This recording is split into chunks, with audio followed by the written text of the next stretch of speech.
BJP की सरकार बनेगी तो क्या शराबबंदी वो लोग खत्म कर देंगे? और बुलडोजर चला करके जैसे उत्तर प्रदेश में लोगों को तबाह किया जा रहा है तो उसको क्या कहेंगे? बुलडोजर इस तरह से नंगा करके लड़की को घुमाया जाता है, उसके साथ रेप किया जाता है, तो कहाँ कानून का राज है? और ये भी हम मानते हैं कि जिस तरीके से शराबबंदी लागू होना चाहिए वो उस तरीके से लागू नहीं हो पाई है।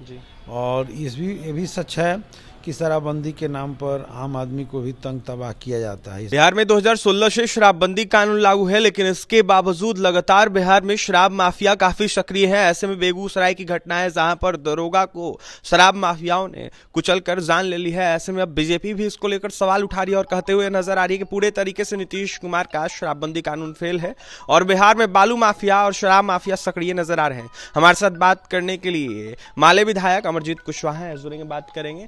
अमरजीत जी, लगातार अब बीजेपी सवाल उठा रही है शराबबंदी कानून को लेकर, कह रही है कि बालू माफिया, दारू माफिया सक्रिय हो गए इन दिनों बिहार में और तमाम जो तसीली का पैसा है वो महागठबंधन के नेताओं। तो बीजेपी की सरकार बनेगी तो क्या शराबबंदी वो लोग खत्म कर देंगे?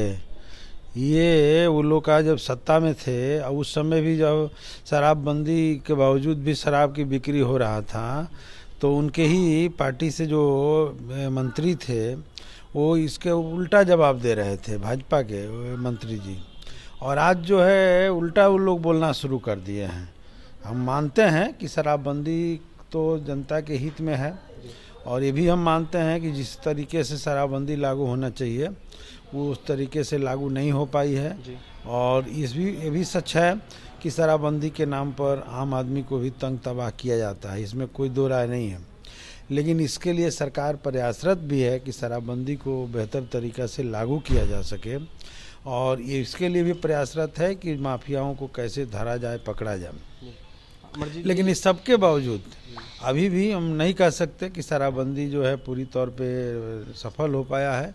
हम लोग लगातार इस पर हम लोग भी सवाल उठाते रहे हैं, लेकिन इस पर नैतिक अधिकार भाजपा को बोलने का नहीं है। भारतीय जनता पार्टी खुद जो है सत्ता में रही है नीतीश जी के साथ अलायंस में, और उन्हीं के विभाग के जो मंत्री थे उन्हीं के भाई के घर में शराब पकड़ा गया था, उस पर कहाँ बोले थे?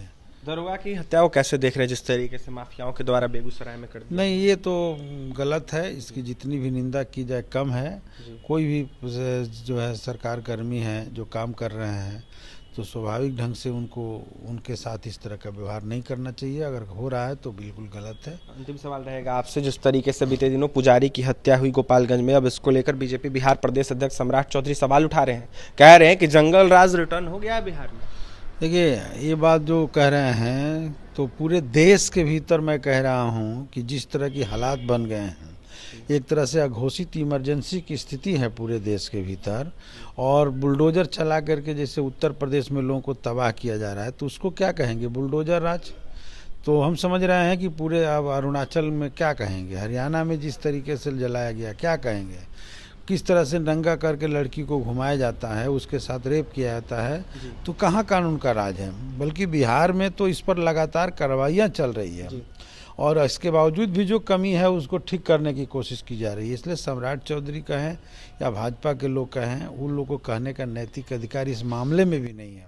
देखिए, सम्राट चौधरी कहें या फिर भाजपा लोग कहें, वाले लोग कहें, उनको नैतिक अधिकार नहीं है बिहार को जंगल राज कहने का। ऐसे में अमरजीत कुशवाहा थे, माले विधायक, जमकर बीजेपी पर निशाना साधे थे। वहीं यह कहते हुए नजर आते हैं कि शराबबंदी कानून जिस तरीके से बिहार में लागू है पूरे तरीके से सफल नहीं है और लगातार हम इसको लेकर कहीं ना कहीं सरकार से गुहार लगाते रहे और आने वाले दिनों में जिस तरीके से लागू इसको लेकर कहीं ना कहीं आवाज़ उठाते रहेंगे। तो वहीं शराबबंदी लागू कानून जो है सही से करवाने की मांग कर रहे थे। वहीं बीजेपी के बयान को लेकर क्या कुछ कहते हैं अमरजीत कुशवाहा आपने सुना है।